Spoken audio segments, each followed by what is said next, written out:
Ok. Voy a ir, estábamos en la semana pasada hablando sobre diferenciación horizontal. Y en particular, bueno, la diferenciación horizontal es cuando no está tan claro, digamos, cómo rankear, ¿no? Porque, por ejemplo, habíamos hablado del ejemplo de los vinos y no está tan claro que es mejor el Cabernet que el Malbec. Son dos cepas distintas, digamos. Por supuesto que puede haber diferenciación vertical en cuanto a la calidad, pero cuando uno habla de diferenciación horizontal, tiene más que ver con los gustos, las preferencias, la ubicación de los consumidores de alguna manera.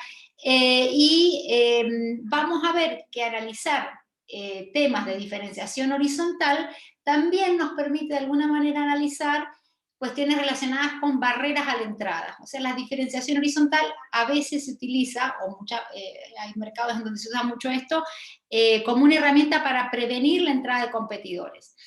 Antes de entrar en el modelito que vamos a ver hoy, recuerden que habíamos estado hablando, y me voy a ir un minutito para atrás, habíamos estado hablando del modelo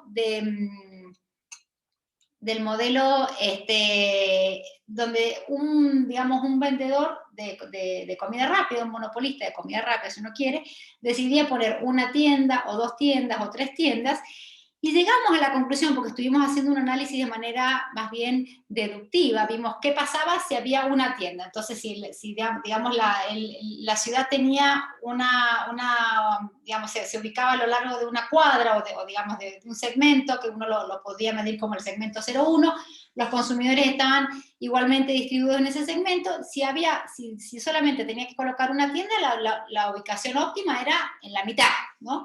Si tenía que colocar dos tiendas, la ubicación óptima era en un cuarto y tres cuartos, y así sucesivamente. Entonces uno puede ir, como los consumidores están distribuidos a lo largo de todo el segmento de manera uniforme, habíamos dicho, esa era, digamos, la decisión de dónde colocar las tiendas. ¿Hasta cuándo? Bueno, habíamos llegado a una conclusión la semana pasada que nos decía que si el monopolista había colocado N tiendas, digamos, un número N, para colocar la siguiente, la tienda número N más 1, se tendría que cumplir esta condición. N mayúscula es la cantidad de consumidores, T era el costo por unidad de distancia, entonces había que multiplicar T por la distancia que el consumidor tiene que recorrer. F eran los costos fijos de ir abriendo cada tienda. Entonces, si se cumplía esta condición, al monopolista le convenía abrir. Y cuando uno mira esta condición, esto es retomando un poquito lo de la clase anterior, lo que ve es que conviene seguir abriendo tiendas o abrir una tienda adicional cuando es más probable que se cumpla esta condición. Y bueno, cuando este número n es grande, ¿no? Porque esto es una desigualdad, es n más n al cuadrado menor que t por n mayúscula partido en 2f. Entonces, si el n mayúscula es un número grande, es más probable que se cumpla esto. Si el f, entonces, mientras más consumidores haya, más tiendas uno espera que va a colocar ese monopolista. Si el F es un número más chico, entonces los costos por local son bajos, más tiendas van a haber, o es más probable que se cumpla esta condición. O si el T es alto. El T uno lo podía entender como los costos de transporte en el sentido estricto de lo que estábamos viendo, o como la preferencia por la variedad, en cuánto uno camina para llegar, ¿no?, a la tienda. Cuando eso es alto, es más probable que se abra otra tienda. Eso desde el punto de vista del monopolista. Después, lo podemos analizar desde el punto de vista social. ¿Okay? No solo el monopolista es una parte de la sociedad, pero para ver cuándo es óptimo para la sociedad que se abra una tienda adicional, digamos, lo que hay que ver es cuál es el costo, pues una manera de pensarlo es decir cuál es el costo para la sociedad de ir abriendo una tienda, dos tiendas, tres tiendas, y lo que quiere la sociedad es minimizar el costo. Esa es una manera de plantear el problema. Y bueno, el costo para la sociedad es el costo de los consumidores de caminar hasta la tienda más cerca, más el costo fijo del monopolista de colocar una tienda. Si hubiera una tienda, el costo de transporte, digamos, para el individuo promedio, esto es, hay n individuos, t sobre 4. ¿Por qué t partido por 4? Porque el individuo promedio, si hay una tienda, camina un cuarto, ¿ok? Un cuarto de distancia. Entonces, t sobre 4 por n más f. Si hubieran dos tiendas, sería T por N partido por 8, de vuelta, porque las tiendas ahora están a una ubicación 1/4 y 3/4, y el individuo promedio, como esta es una distribución uniforme, es el individuo, digamos que 1 partido por 2. Entonces, cuando uno hace la cuenta, le queda esto. Y colocar 2 tiendas a la sociedad le cuesta 2F. Y así uno puede ir sacando de manera también deductiva los costos totales de abrir una tienda, de abrir 2 tiendas, de abrir 3 tiendas,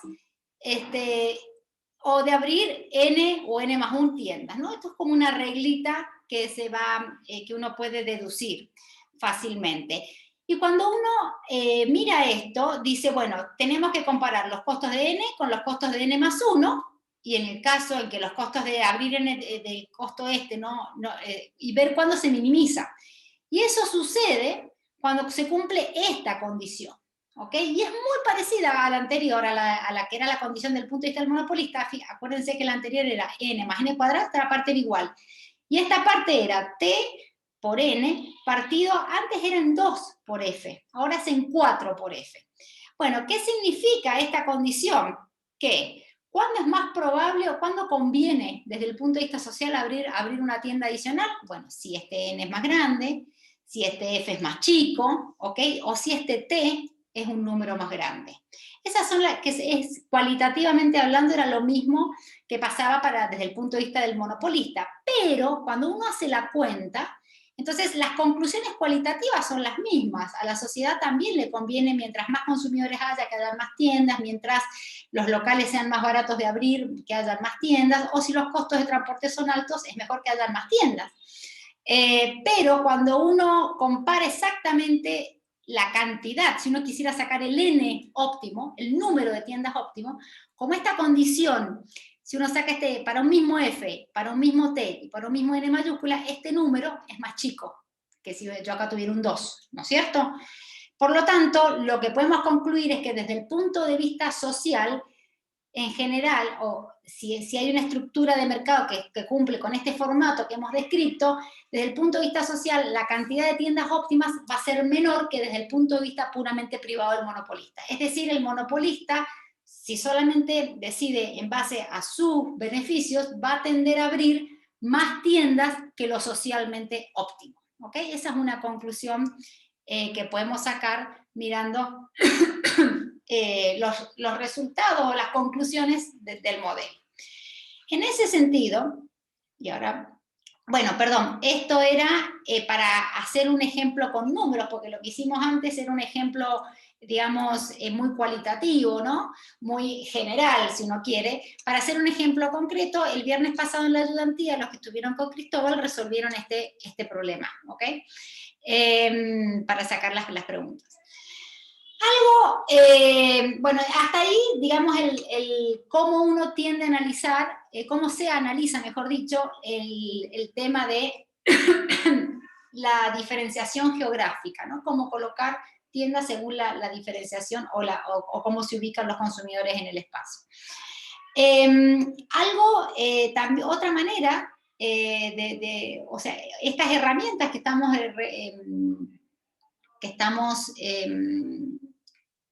estudiando, que estamos conversando, desarrollando, no me salía la palabra, también nos sirven para estudiar o para entender un poco mejor esto de la proliferación de marcas como barreras a la entrada. Es decir, hay ciertas industrias, ahora vamos a hablar, por ejemplo, esto es muy común en las industrias de cereales para el desayuno, los yogures, ese tipo de industrias de comida, sobre todo, en donde uno ve que hay muchísimas marcas y las distintas marcas pertenecen probablemente a la misma empresa, ¿ok? Entonces hay muchísima variedad de yogur, por ejemplo, muchísima variedad de cereal y no hay tantas firmas que producen yogur o tantas firmas que producen cereal. Esa es la idea.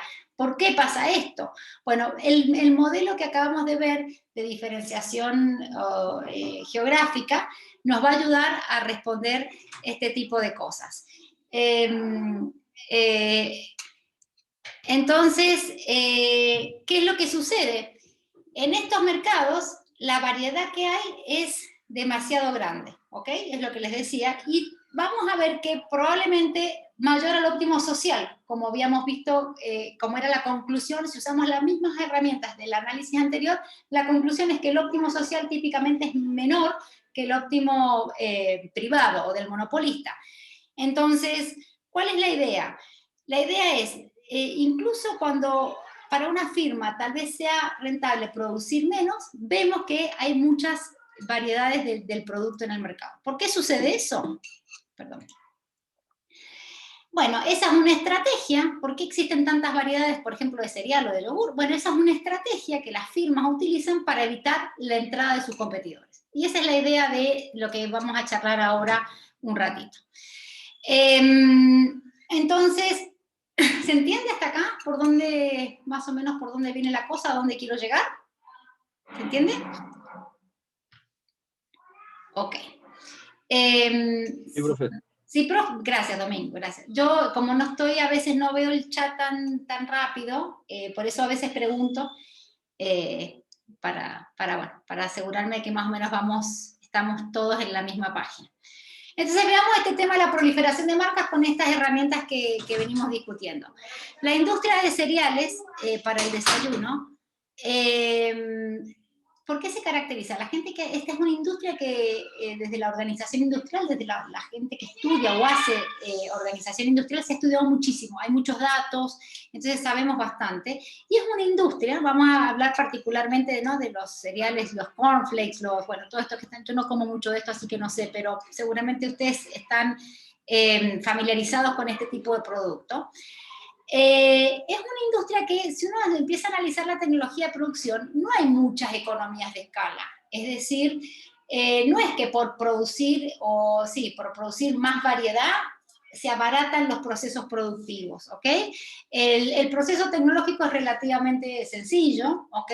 No es como la industria del software u otro tipo de industria donde sí hay muchas economías de escala. En esta industria pareciera no pareciera, sabemos que no hay tanto, sin embargo, vemos que es un mercado donde hay altos niveles de concentración, es decir, hay pocas firmas, ¿ok? Y las firmas, Kellogg's, Nestlé, estas son las firmas que están en este mercado, ¿no?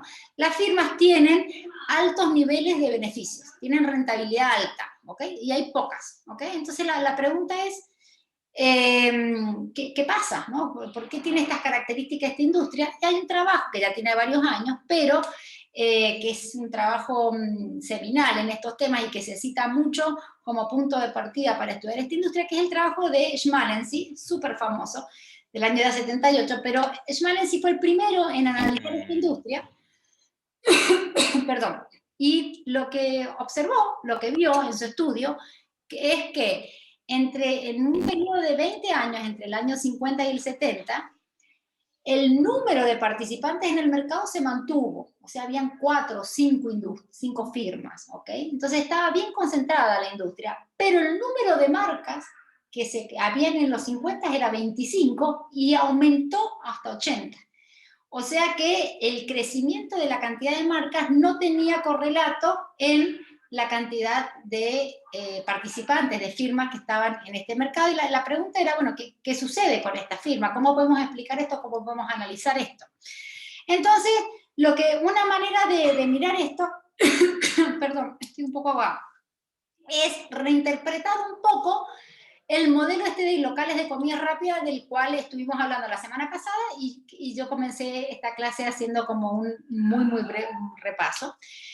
Entonces, fíjense, ahora lo que vamos a suponer es que en el espectro 0,1, en este segmento, antes esto era la ciudad, ¿se acuerdan? Entonces teníamos consumidores ubicados en toda la ciudad. Ahora, esto no vamos a suponer que es una ciudad y que esto es una distancia, ¿no? Entonces esta es la mitad del pueblo, este es un extremo del pueblo, este es el otro extremo del pueblo, de la ciudad, sino que lo que vamos a suponer es que, digamos, esto nos mide alguna característica por ejemplo, de los cereales. Por ejemplo, la cantidad de calorías, la cantidad de azúcar. Entonces acá, cerca del 0, están los que tienen menos azúcar, los low fat, y mientras nos movemos hacia el 1, están las marcas que tienen más azúcar. ¿Se entiende lo que estoy queriendo decir?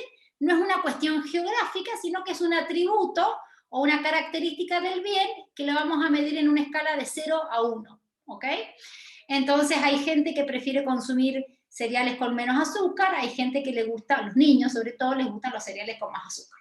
Entonces, uno podría ubicar, digamos, las distintas características, las distintas marcas, o las distintas marcas o variedades de cereales, según esta característica, ¿ok?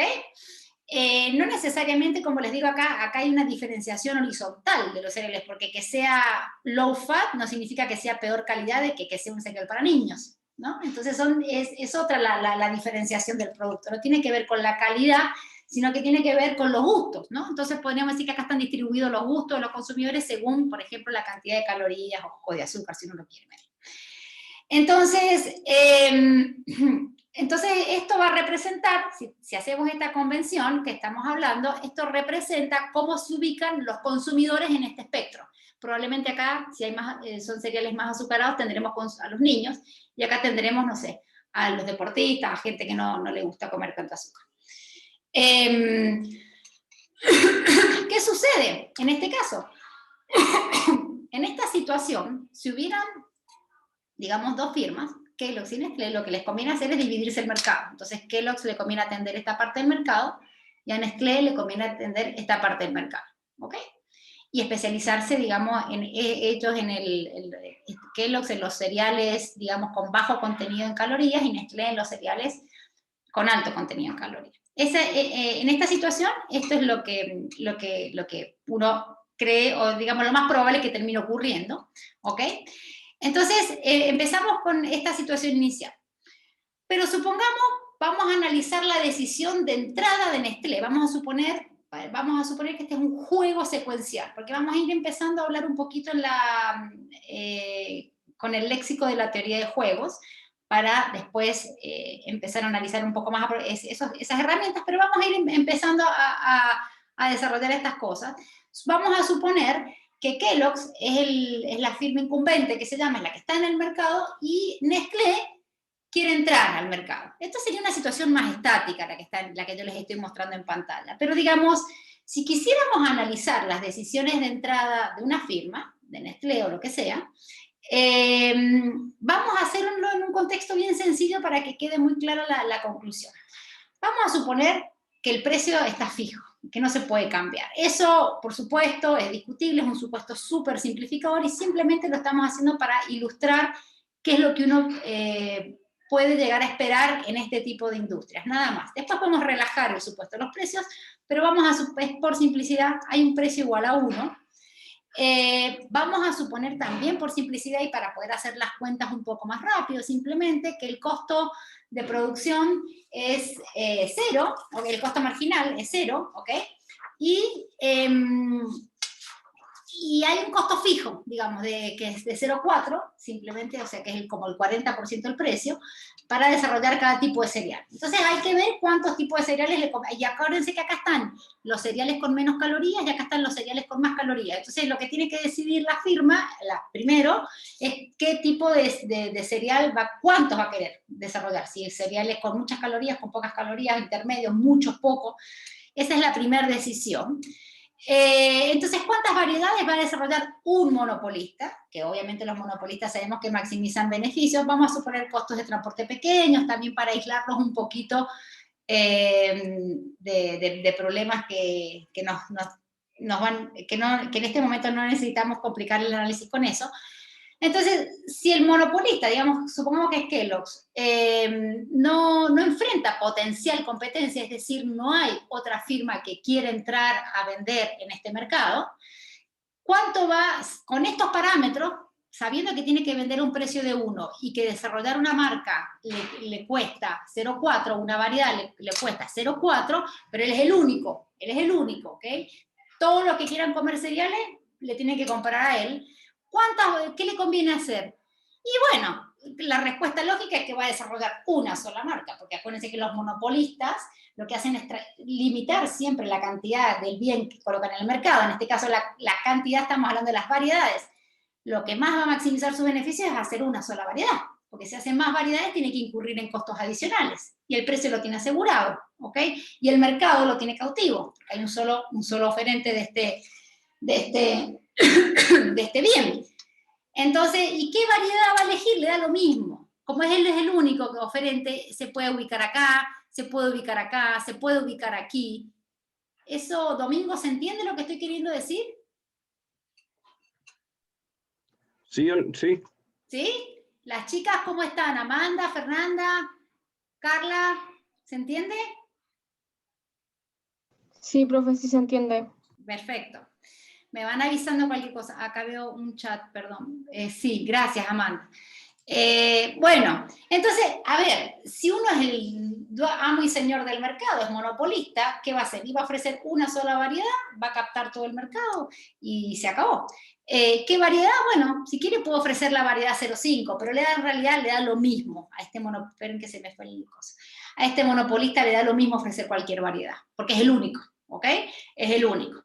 Entonces, cuando hay un solo monopolio, cuando hay un solo oferente, los mercados se caracterizan por tener poca variedad del producto, si uno quiere. Esa es una primera conclusión que uno puede llegar a sacar de este tipo de modelos. Pero ahora sí, veamos cómo cambia la decisión de Kellogg's si enfrenta una amenaza, es decir, si enfrenta la posibilidad de que otra firma entre al mercado, ¿ok? Y que ofrezca, bueno, otros cereales.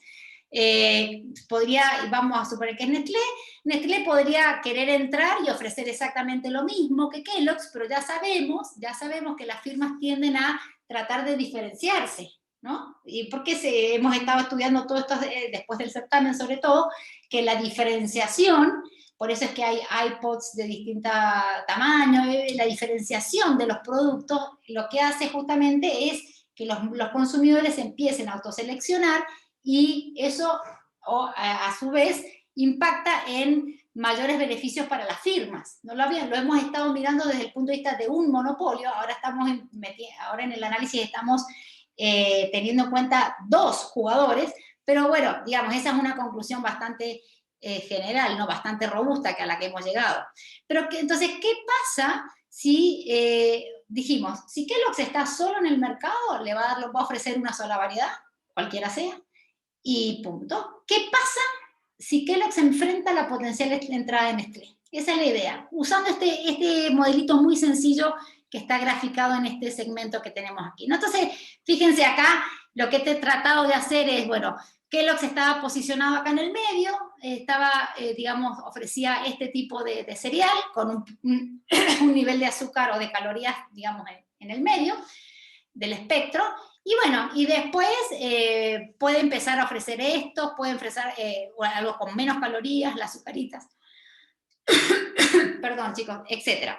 Pero bueno, podría eventualmente entrar al Nestlé y empezar a ofrecer por aquí, empezar a ofrecer por aquí, ¿no? Esa es la idea del gráfico para que se entienda el gráfico.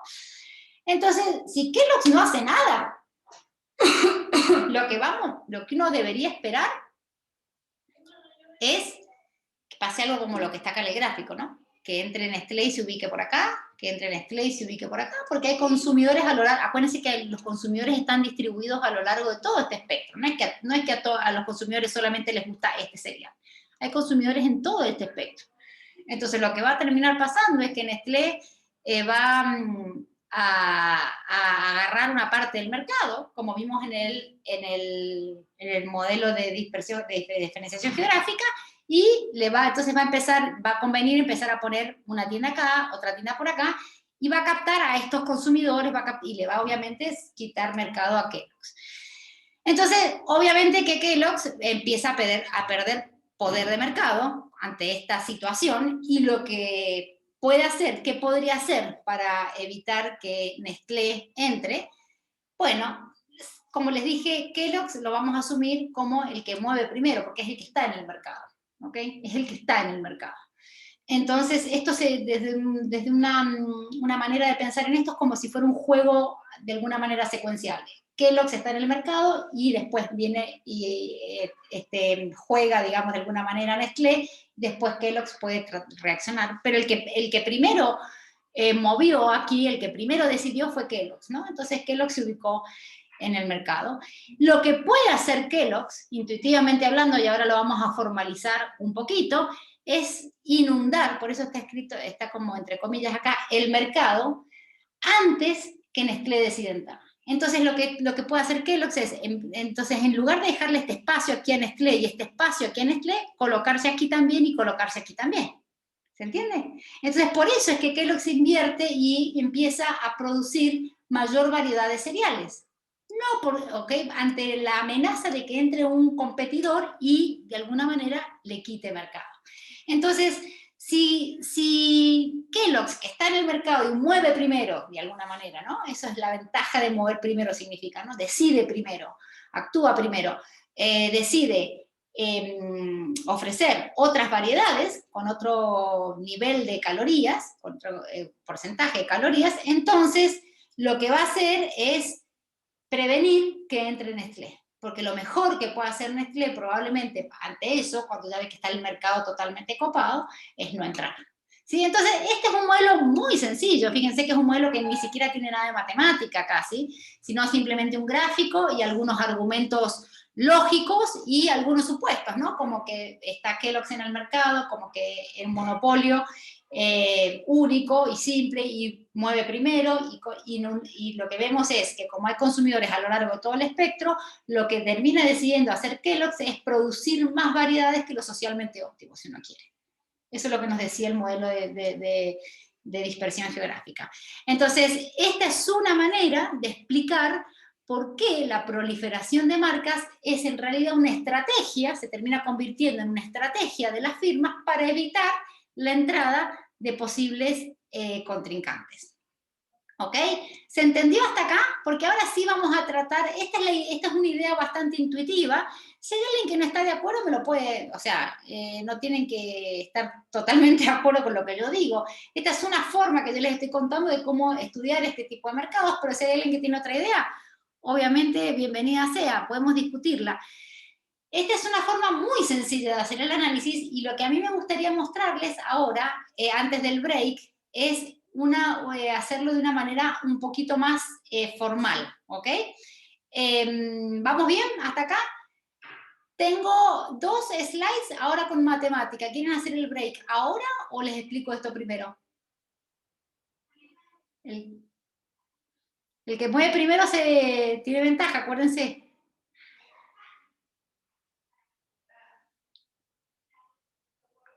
¿Quién habla primero? Igual haría ¿Cómo? yo creo que el ejercicio y después break. Bien, muy bien. ¿Quién me habló? ¿Me habló Carla? Fernanda. Fernanda, perdón. Bien, Fernanda, ¿viste?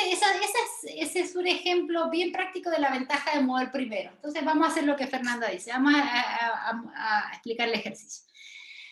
Con esta idea de invertir de manera de generar barreras estratégicas. ¿Ok? Vamos a explicar un poco cómo pensar este tipo de cuestiones. Entonces, este es el setup. Tenemos un monopolista, ¿ok? Vamos a hacerlo por simplicidad para hacer las cuentas medio en el aire, digamos, porque ustedes ya están acostumbrados a hacer estas cuentas, pero vamos a suponer costos marginales constantes igual a 1. Esta es la demanda de mercado, o la inversa, ¿no? P igual a 13 menos Q. Vamos a suponer costos fijos iguales a 6. Esta es como la información que tenemos.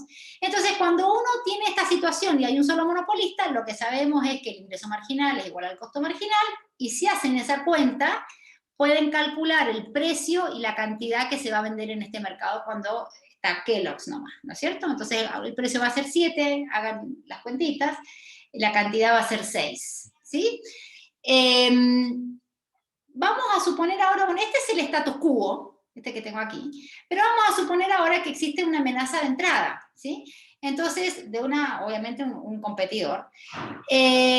Pero antes, como hay un incumbente en esta industria, está Kellogg's, digamos, antes de que el competidor decida entrar, esta firma, Kellogg's, puede decidir si vale la pena invertir o no en una nueva tecnología que le va a reducir sus costos, que eran 1 los marginales y 6 los fijos, a 0. Entonces, como es una nueva tecnología, que si decide, obviamente que esa nueva tecnología la tiene que comprar, y si decide invertir en esa tecnología, lo que va a poder hacer es justamente ofrecer mayor variedad en el mercado, ¿no? Que lo que vimos. Entonces, la pregunta es, ¿le va a convenir a este monopolista invertir y adquirir esa nueva máquina, digamos, ¿no? ¿O no le va a convenir? Si no hace nada, el monopolista va a obtener una renta de 36, digamos, millones de pesos o millones de dólares en cada periodo, supongo, digamos 36 para andar con números más pequeños, que es lo que le corresponde a, de alguna manera, esta situación, ¿no? P por Q menos los costos fijos. Vamos a asumir un factor de descuento de 0.5, o sea que este es un monopolista impaciente, como cualquier persona, es bastante impaciente porque el factor de descuento es bastante alto. Entonces, si los beneficios futuros hay que descontarlos con este factor. Ahora vamos a ver cómo hacemos eso. Entonces, la pregunta que nos hacemos es, el monto que tiene el costo de la inversión es 10, vale 10, ¿ok? Adquirir esa nueva máquina. La pregunta es, ¿va a invertir ese monto en adquirir la nueva tecnología? Bueno, entonces, ¿cómo analizamos esta situación?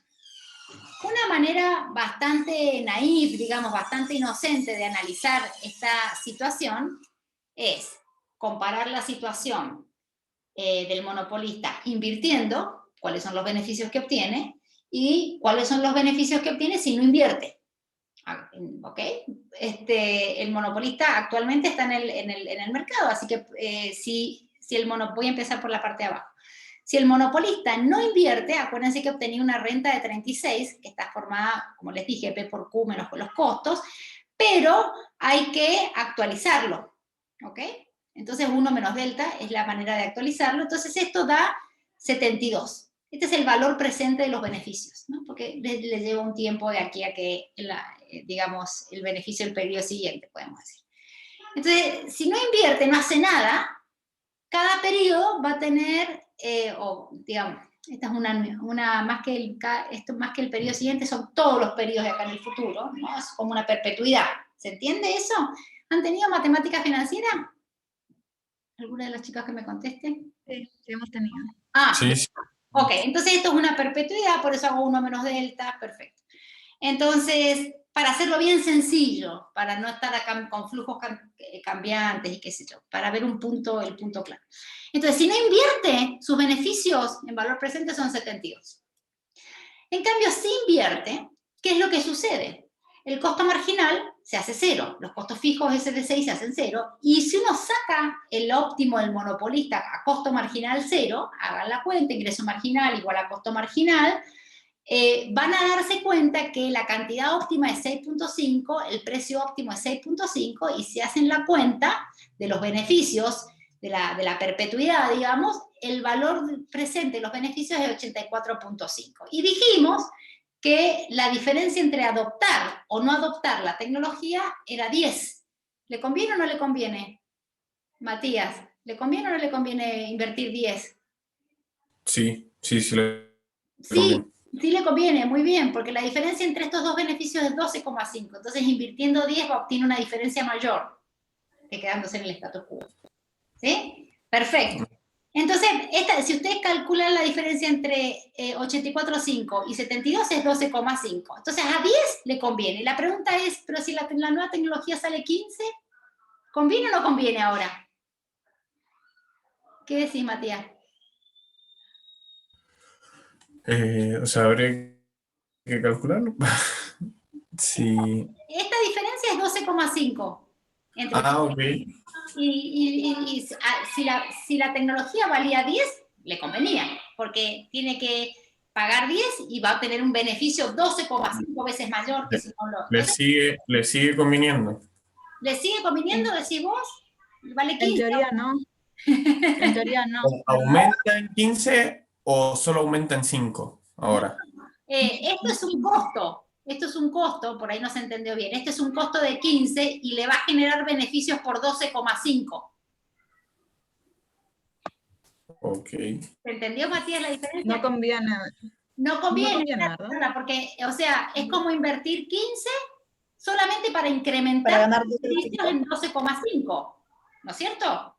Es como que el aumento de los beneficios es menor que el costo de adoptar la tecnología. Esa podría ser una manera de decirlo. Cuando esta diferencia, a ver si me... Yo lo que tendría que hacer ahora es irme al iPad, a ver si puedo. Espérenme un segundo. Vamos a ver, ahí. A ver, espérenme. No, esto no me... No, hice un lío. Ahora tengo que dejar de compartir esta pantalla y ya lo vemos. La cuestión es que la diferencia entre estos dos números es 12,5 a 10, que me salía... 10 es lo que me cuesta irme de acá hasta acá, pero el beneficio es mayor. A 15 ya no me está terminando de convenir. ¿Qué pasa? Este análisis que yo he hecho hasta acá, fíjense que es un análisis estático. Y no solamente estático, no hay interacción. El monopolista lo único que hizo fue comparar la situación sin inversión con la situación con inversión. Pero de alguna manera no pensó en una amenaza de otra firma que entrara al mercado. ¿Ok? No hay un comportamiento estratégico acá. ¿Eso se ve, Matías, lo que estoy diciendo? Sí. ¿Sí? ¿Se entiende lo que te quieren decir? Entonces, ahora, para terminar de hacer el análisis completo, parecería, como dice Carla, y yo estoy muy de acuerdo, que si el costo de adoptar la tecnología es 15, no conviene invertir. Ahí yo creo que estamos todos más o menos de acuerdo.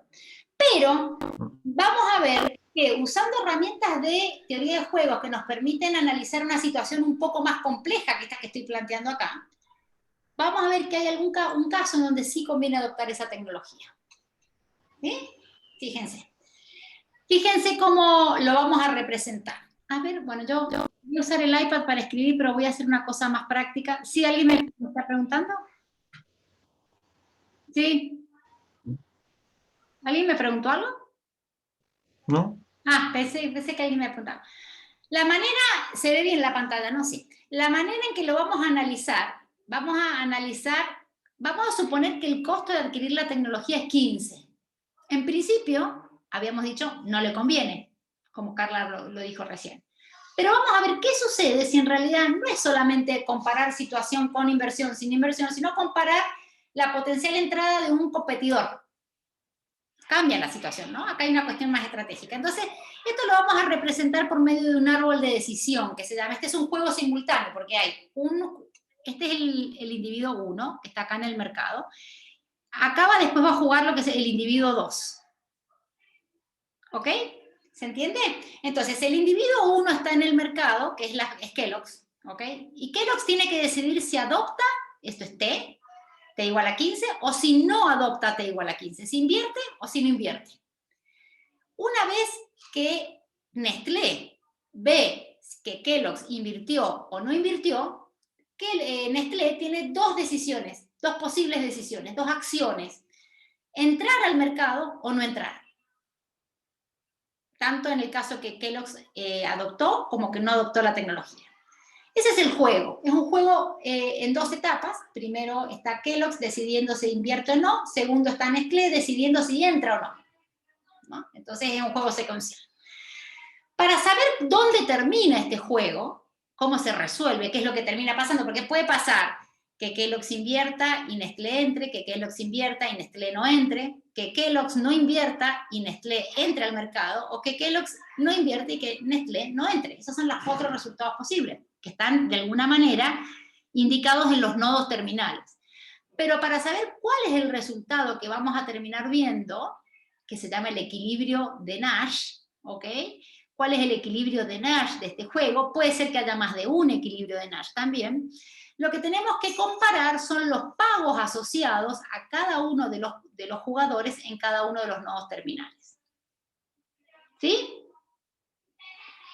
Entonces, para poder, esta es una descripción de un juego secuencial, en dos etapas, y tenemos que ver los juegos. Entonces, ¿cómo hacemos? Bueno, para saber, entonces, la convención es la siguiente. Acá hay un paréntesis. El primer elemento del paréntesis es el pago, el beneficio sería, del individuo 1, del que mueve del jugador 1, que es este. Este es el jugador 1 y este es el jugador 2. Le voy a poner una J de jugador. Entonces, este es el pago del jugador 1 si el juego termina acá. coma, y este numerito que está acá es el pago del jugador 2 en este caso. Y así sucesivamente con todos los casos. Lo que pasa es que cada caso representa una interacción estratégica distinta. En este caso, ¿qué pasó? Al final del día están los dos en el mercado, fíjense, porque el jugador 2 entró y el jugador 1 adoptó la tecnología. Y estos son los pagos que tienen, estos son los beneficios que tienen. Acá, ¿qué pasó? En este caso, el jugador 1 está en el mercado, pero el jugador 2 no, porque decidió no entrar. Pero el jugador 1 tuvo que adoptar una tecnología que valía 15, por eso acá dice menos 15. Acá, el jugador 1 no adoptó la tecnología, pero el jugador 2 entró, por eso tenemos pagos para los dos. Y en este último caso, el jugador 1 no adoptó la tecnología y el jugador 2 no entró. Por eso tienen C, cuando es un 0 porque no entró, no tiene beneficio. ¿Se entiende la descripción del juego hasta acá? Sí. ¿Sí? Bien.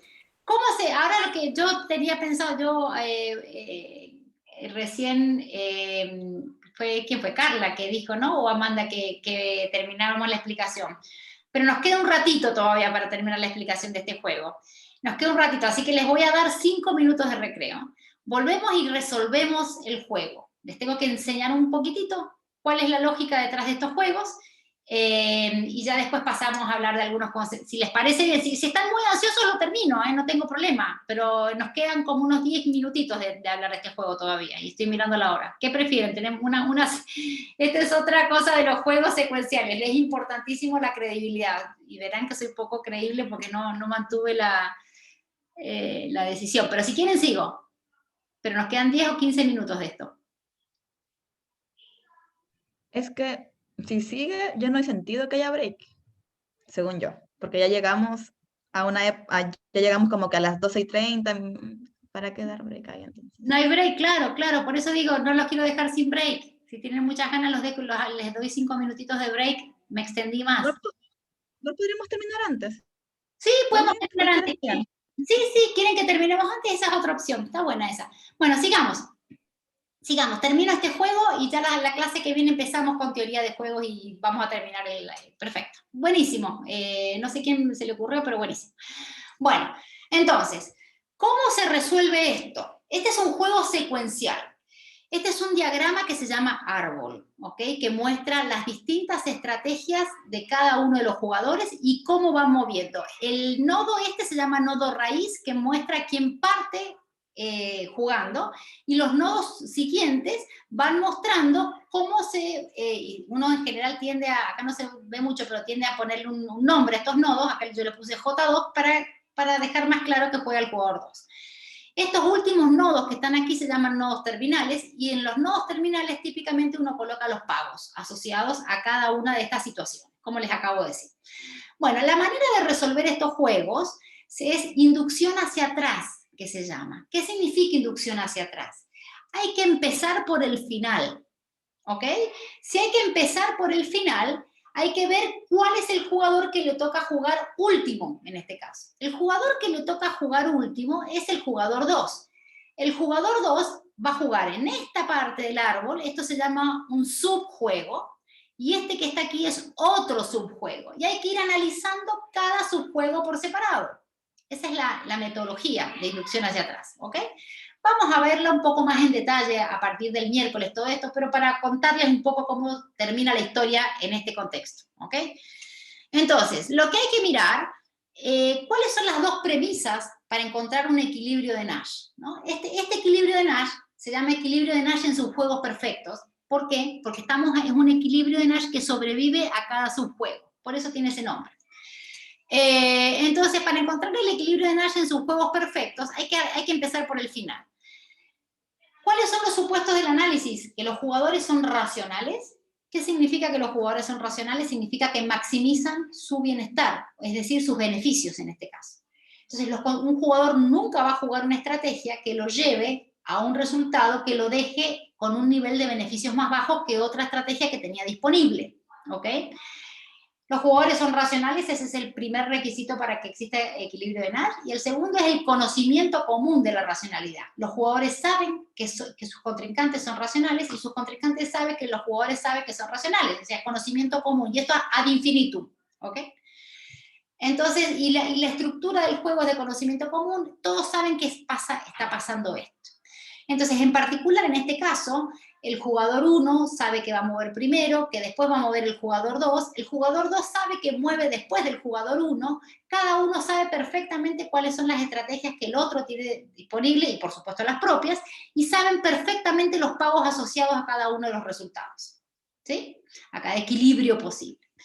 Bueno, entonces, dicho esto, vamos a empezar a resolver, voy a borrar un poco acá, vamos a empezar por el final. Para empezar por el final, esto siempre hay que tener un papelito. Voy a escribir acá, esto yo quería usar el iPad, pero no voy a perder tanto tiempo. Vamos a poner acá una forma un poquito más abreviada de esto. Acuérdense que delta era 0,5, o sea que esto es 21.8 dividido 0,5 menos 15. Ese numerito, si ustedes lo calculan, da 28,6. 0,6 le vamos a poner. Ese es el pago del jugador 1 en este contexto, y el del jugador 2, voy a poner una coma acá, es 26. Por eso quería el iPad.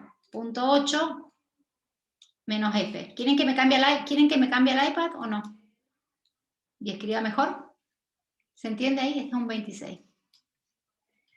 Acá es fácil, acá no tengo que hacer mucho, acá es 42.25 dividido 0,5, este es fácil este numerito es 69,5 y 0. 69,5 y 0. ¿Ok? Y este de acá me da 32, que es ese numerito, y 32 menos F.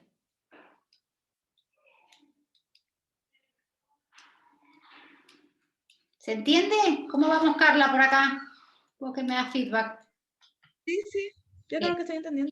Y esto es 36 dividido 0,5 es 72. Ay, ¿cómo? Bueno, lo vamos a borrar ahí. Es muy difícil escribir con el mouse. 72, este es un 7, ¿eh? 0. Sí. Bueno, eso escríbanlo ustedes, este es el que no se entiende mucho. Este numerito que está acá era 26.8 menos F. Bueno, la cuestión es la siguiente. Empecemos con este subjuego, y en este subjuego el que está jugando es el jugador 2, que decide entrar o no entrar. Para ver si el juego llegara a esta etapa, ¿qué va a decidir el jugador 2? ¿Entre entrar o no entrar? Para eso, el jugador 2 tiene que comparar el resultado de entrar. Acuérdense que el jugador 2 es el que está en la segunda posición del vector, ¿ok? 26.8 menos F con 0. ¿Sí? Entonces, en realidad, para poder resolver este juego, tenemos que hacer supuestos de F, para poder saber. Entonces, si F es 30, pensemos que F es 30, ¿ah? El costo digamos, el costo fijo que tiene que pagar el jugador 2 para entrar, eso es F. 26.8 menos 30 es un número negativo. Ese número negativo lo tiene que comparar con 0 para decidir si el juego llega a esta etapa, si entra o no entra. Compara este número, ¿qué sería 26.8 menos 30? Sería 3.2, menos 3.2 negativo. ¿Sí?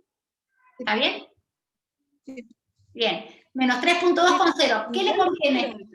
¿Qué le conviene, entrar o no entrar? Si el juego llegó a esta etapa, ¿qué conviene, Carla? ¿Entrar o no entrar? Es que el negativo significa que no percibe beneficios. Claro, recibe. Es más. Es más caro. No, negativo significa que es costoso, claro. Entonces, entre menos 3.2 y 0. Perdón, no te prefiero no entrar. Claro, prefiere no entrar. Entonces, si el juego llegara hasta esta etapa, el jugador 2 decidiría no entrar. Entonces, este sería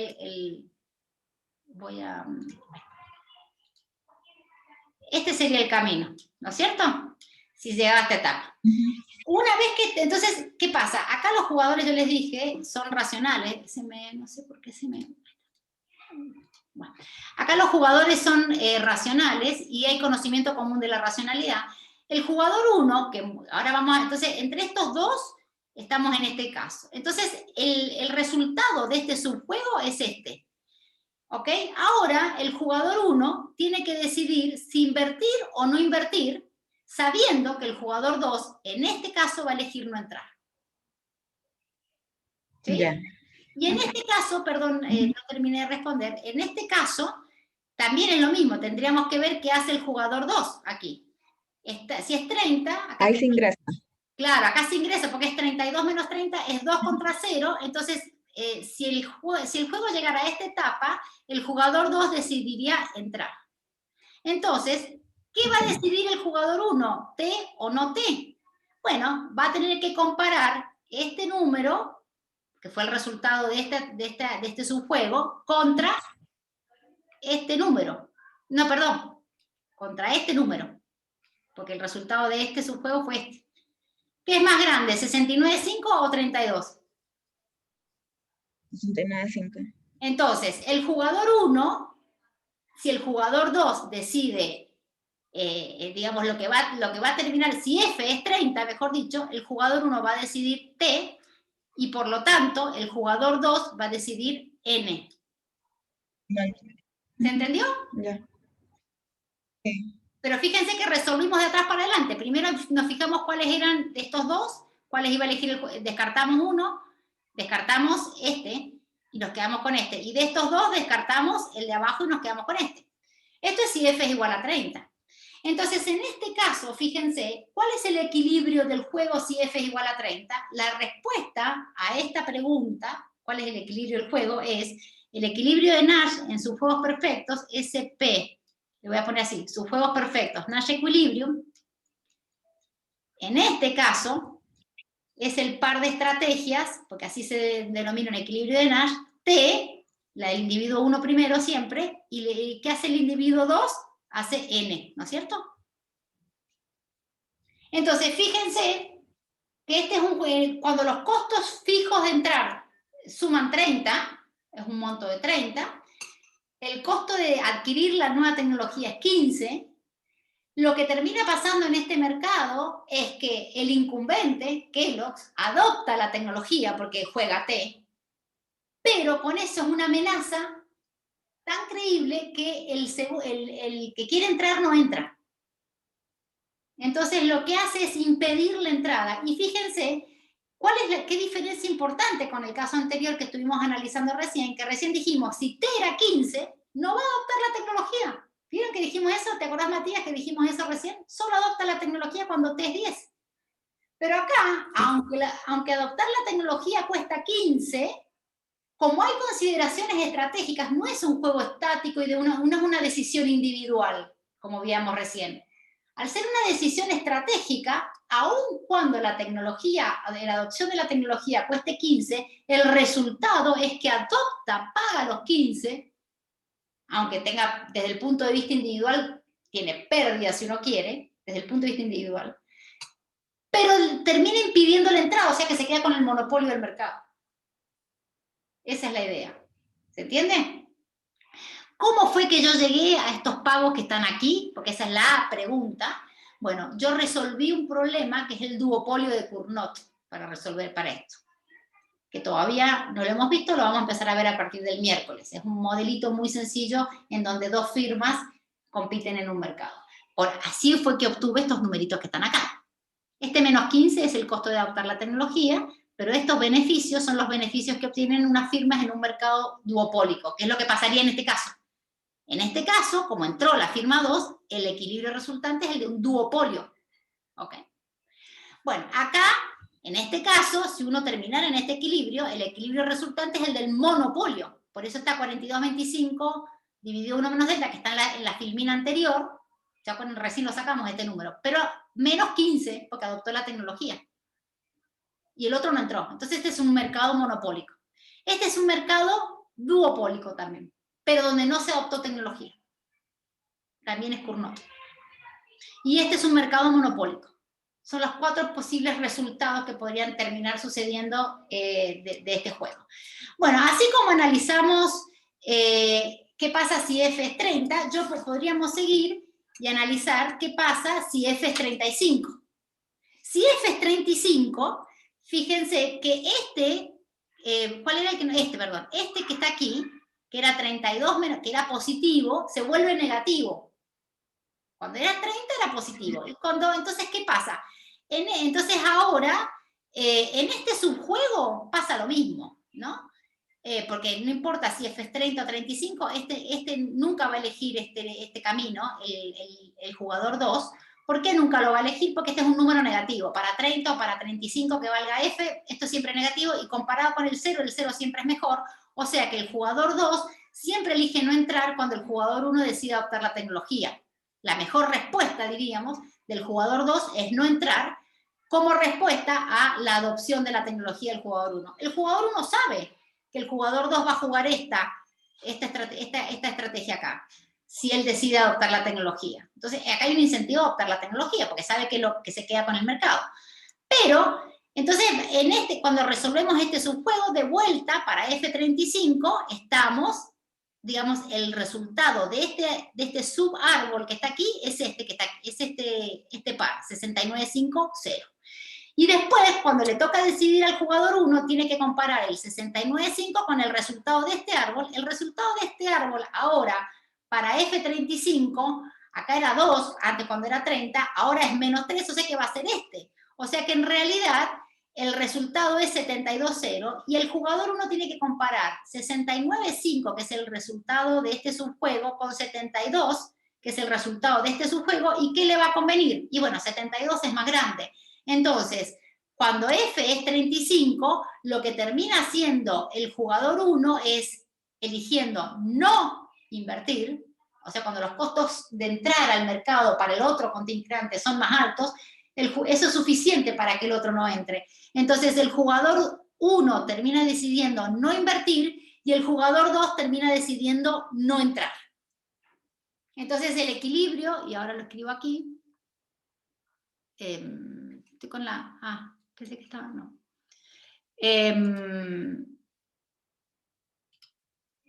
El equilibrio en sus juegos perfectos, de este caso, es el jugador 1 elige no invertir, no T, y el jugador 2 elige no entrar. O sea que también se termina en un mercado monopólico, pero acá se termina en un mercado monopólico sin adoptar la nueva tecnología, y acá se termina en un mercado monopólico adoptando la nueva tecnología, ¿no? Porque invirtió. Y finalmente, si los costos de este es un caso de costos intermedios, si uno quiere, este es un caso de costos de entrada alto, y este es un caso de costos de entrada más bajo.